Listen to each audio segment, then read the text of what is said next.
पूरे वर्ल्ड में मोस्टली शादियां दो ही तरह से होती है, या तो फैमिली आपका पार्टनर सेलेक्ट करती है या आप खुद। बट ये हर कम्युनिटी पर अप्लाई नहीं होता। बुल्गारिया की एक ऐसी भी कम्युनिटी है जहां लड़की को एज अ ब्राइड बेचा जाता है और जो भी सही प्राइस देगा वो लड़की से शादी कर सकता है, और इस कम्युनिटी का नाम है रोमा कम्युनिटी।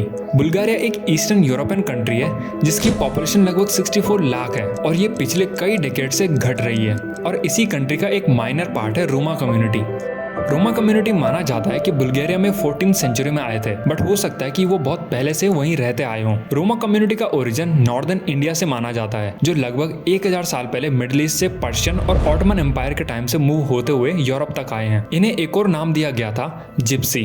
कुछ रिपोर्ट्स का कहना था कि क्योंकि यूरोपियंस को लगा कि ये लोग इजिप्शियन थे, इसलिए इन्हें जिप्सी नाम दिया गया। बट आगे चल के ये नाम उस कम्युनिटी को अब्यूज करने के लिए यूज होने लगा, जैसे नॉर्मली चोरी, भीख मांगने से रिलेट किया जाने लगा, और बेसिकली उन्हें अपने समाज का हिस्सा नहीं समझा जाता था। यूरोप में सेटल होने के कुछ टाइम बाद ही रोमा कम्युनिटी के साथ स्लेव्स जैसा ट्रीटमेंट शुरू हो गया। कई जगह उन्हें एज अ स्लेव काम करवाया जाता था, और यहाँ तक कि उन्हें कई सिटीज से भी बाहर निकाला गया। ऑटोमन एम्पायर के टाइम रोमा कम्युनिटी के लोगों को फोर्स करके उनके नाम और रिलीजन को बदला गया, बेसिकली इस्लाम में कन्वर्ट किया गया। इसलिए आज भी उनकी मोस्ट ऑफ द पॉपुलेशन या तो ऑर्थोडॉक्स है या मुस्लिम। रोमा कम्युनिटी को यूरोप में हमेशा से अनवांटेड की तरह ट्रीट किया गया है, क्योंकि उन्हें मोस्टली स्लेवरी, बेगर्स और थीवरी के साथ एसोसिएट किया गया है। अभी भी जो मोस्ट ऑफ द रोमा है वो बाकी कम्युनिटीज से अलग रहना प्रीफर करते हैं, और बुल्गारिया में 67% रोमा कम्युनिटीज कंट्री के 20% पुअरेस्ट पॉपुलेशन में आते हैं, और most of the population slums में रहती है और अनएम्प्लॉयड है, जिसकी वजह से ना ही वो टैक्स पे करते हैं और उनके पास फैसिलिटीज भी कम है या बिल्कुल ही नहीं है,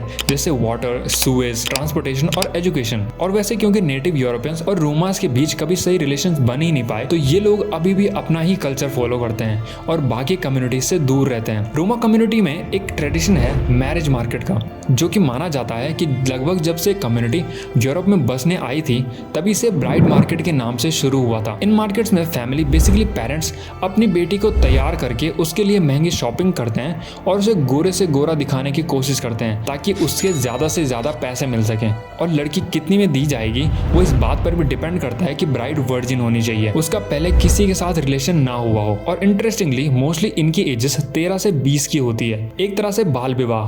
और अगर लड़की की सही कीमत मिलती है तो पेरेंट्स शादी के लिए मान जाते हैं और इवेंचुअली शादी भी हो जाती है। इसलिए ग्रूम खुद या अपनी फैमिली के साथ भी मार्केट में शो ऑफ करने में कोई कमी नहीं छोड़ते।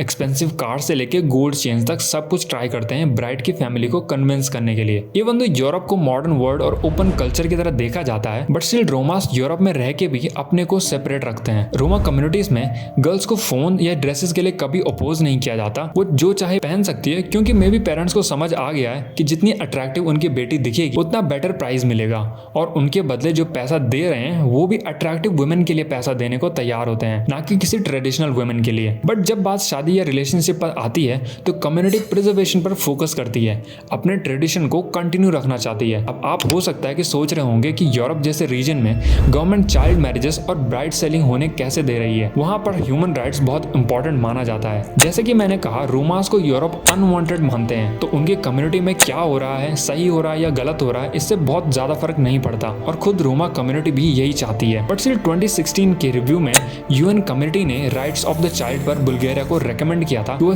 एक सिस्टम बनाए जो इन केसेस को ट्रेस करेगा। फिर 2015 में यूनिवर्सल पीरियोडिक रिव्यू के टाइम बुल्गारिया एग्जामिन करने के लिए राजी हुआ था और मैरिजेस के लिए मिनिमम एज 18 तक करने के लिए भी तैयार हुआ था। बट स्टिल ये ब्राइडल मार्केट सालों से ऑपरेट होते आ रहे हैं और अभी भी चलते रहते हैं। बट गवर्नमेंट रोमा वोटर्स को नाराज नहीं करना चाहते वोट्स के चक्कर में, और इसीलिए इन पर कोई एक्शन भी नहीं लिया जाता। दोनों ओर से कंडीशंस को सुधारने के लिए कुछ नहीं किया जाता, उन्हें स्टिल अनवांटेड माना जाता है और वो खुद भी सेपरेट रहना चाहते हैं।